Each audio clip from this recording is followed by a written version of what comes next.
So we can also prove inequalities by using induction, using a similar principle. So let's just see how this one shakes out. So we have n squared is less than or equal to 2 to the n, where n is greater than or equal to 4. So that tells us that our base case is n equals 4.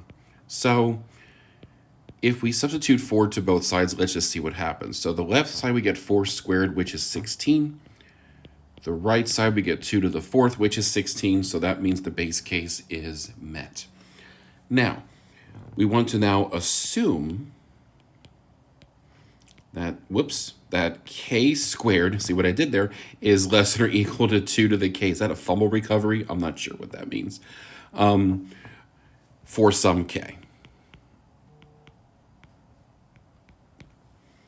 So now what we want to show, so I'm just going to write here WTS, is that k plus 1 squared is less than or equal to 2 to the k plus 1. So we'll start with the left and see if we can arrive at the right. Okay, so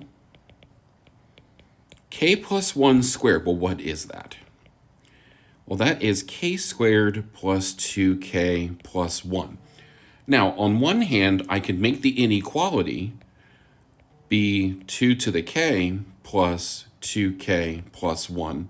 But now I'm kind of at an impasse because I don't know how to get to the other side of this.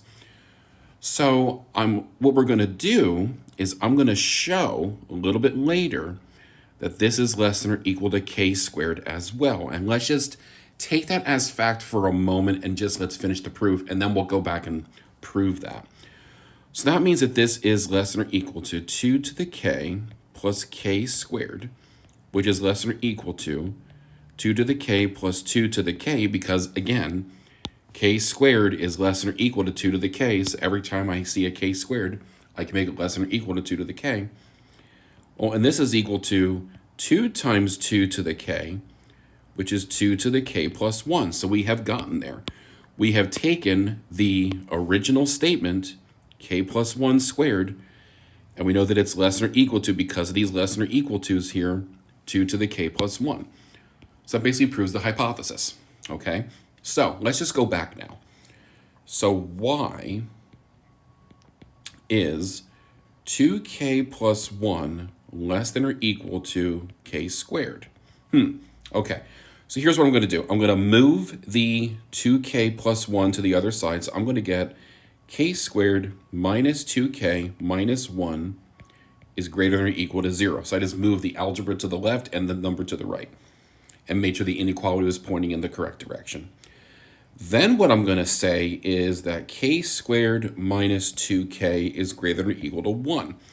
I'm going to complete the square to establish this, because that's going to be our quickest way to get to the k. So this means that we have k squared minus 2k plus 1, so I'm going to add 1 to both sides to make that left side a perfect square, is greater than or equal to 2, just adding 1 and 1 to get 2. And that means that k minus 1 squared is greater than or equal to 2. Now, I'm only concerned with positive integers, so that means I'm not going to worry about plus or minus when I take the square root. So I know that this is true if and only if k minus 1 is greater than or equal to the square root of 2, which is true if and only if k is greater than or equal to, greater than or equal to 1 plus the square root of 2. Now, we know that the square root of 2 is about 1.4. So that means that this number here is about 2.4, followed by other numbers.